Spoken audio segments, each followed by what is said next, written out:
Well, hello everyone and welcome back to my channel. In today's video, we're going to talk a little bit more about field inspection certification. For those of you who are new to the channel and you have not seen anything about the field inspection certification on this channel, there is a video that I actually did make where I showed 2 different companies that you can get your field inspection certification from if you feel a need to have it. But for those of you who are already in on this game, you already know how we get down over here, then you already know that I was planning to actually take one of the courses. So I did in order to get certified, all right? So what I did was I took Vita, or Vita, tomato, Vita, V-I-I-T-A. I took that course and got certified through them. Now, they offer 2 different types of tests. They offer the test for, the classes. They offer the class for commercial and they offer the class for home inspections. I took the one for home inspections and I took it for 2 different reasons. I took it one reason because one was $99 and the other one was $39. And I'm frugal. Okay. The second reason why I took it is because even through some of my conversations with people who run these contracts that we sign up for, through a conversation that I've had those even tell me that they don't see a reason for people to go all out and spend so much money on classes when a lot of the stuff you can learn by somebody who you know who can teach you, or on the old faithful YouTube.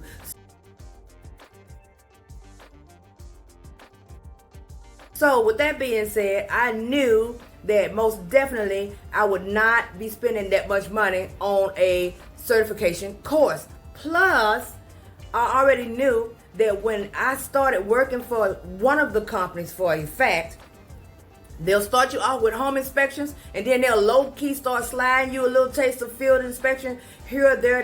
That's commercial work, and before you know it, you done dibble-dabbled in it anyway. But don't let me steer you wrong now. Do what you choose to do.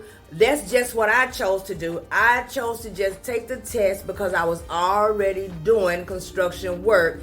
And there are companies that I had decided I was going to give a chance. They had offered me a contract with them, but they also wanted you to have some sort of certification. I was like, okay, you know what? Let me just get this cheap certification so I can get signed up and get the ball rolling, okay? So now this video here is about tips and some things that I learned in the mix of taking the actual course that I want to pass on with you guys, because I know you be willing and always ready with open ears to catch whatever I got to say pertaining to this that's going to help you. At least if I was you, I would, because you know I bring you truth over here. All right, so let's just talk about it. First of all, the test is run by AI.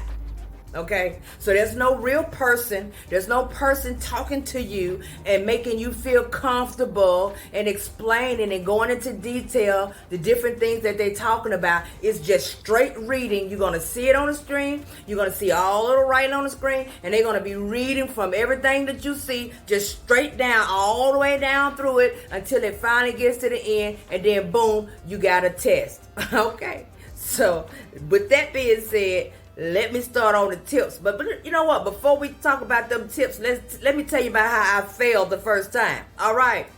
Yes, I failed, and I failed horribly. And y'all better not be running around telling nobody I just told you that either, because I know who I told. Okay? All right. I failed horribly. Okay? I think I made like a 26%. I was like, whoa, what? But you know what? In my own defense, now, when you have a robot talking to you, and it's run-on sentences, and they're not saying anything that's entertaining. They're not saying anything that make you want to be intrigued and just all excited about what you listening to. They using words and language like you've been doing this job forever and a day, and you don't even know what they talking about. You like, what? Wait, what? And then you got to stop it 1,000 times before you know it. You look around, you're doing all types of stuff. Let me tell you something. I was cleaning. I was washing. I was doing everything while I was playing in the background on my laptop.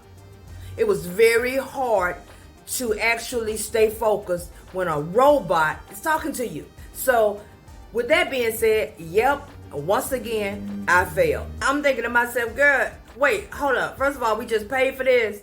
And there is no way that we're going to walk away and don't pass this test. Well, the good thing about it is that as soon as you fail it, you can take it again. Second good thing about it is if you pick an answer. Let's say you pick an answer and you know, because some of them you're going to know. They're going to be common sense for those of you who've been doing it. You're going to know. And when you pick the answer, it's going to say correct, right? If you pick an answer and you think you knew, it's going to pop red and it's going to say incorrect, okay? So now you know that one was incorrect. So if you thought you was right, it's going to throw your mind, right? Well, luckily for me, I have a little taste of photographic memory when it comes to stuff, especially when I'm really serious about it. I don't forget. So it was 50 questions, and a lot of them I had remembered, except for maybe a few that I knew that I didn't get the right answer for.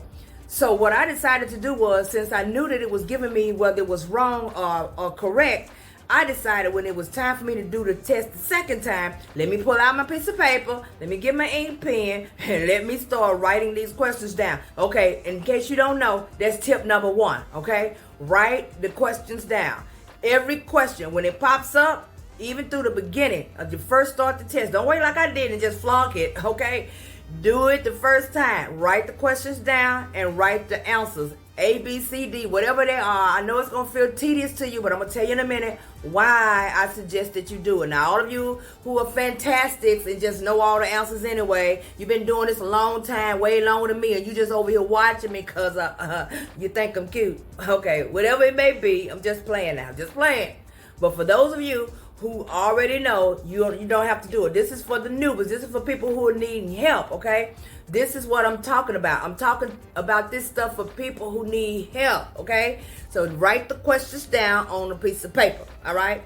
So when you write the questions down, when you write the answers down, write your choices, A, B, C, and D, okay? Do the best you can and answer, and put a little mark next to the one that you answered, okay? So if you do end up having to take the test again, at the end, at least you'll know which ones you had right, you'll know which ones you had wrong, and you'll know which ones, when you go back through, you're going to have to do it again. Because I don't remember them being in the same order, but they are exactly the same questions again. So just know that you can take the test over, okay? And when you finish, it will give you certification. Now, the reason why I said to write it down, other than so that you can remember which ones you gave the right answers to and which ones you gave the wrong answers to, but also for all of you new people, so that you'll know off the bat that you now have what?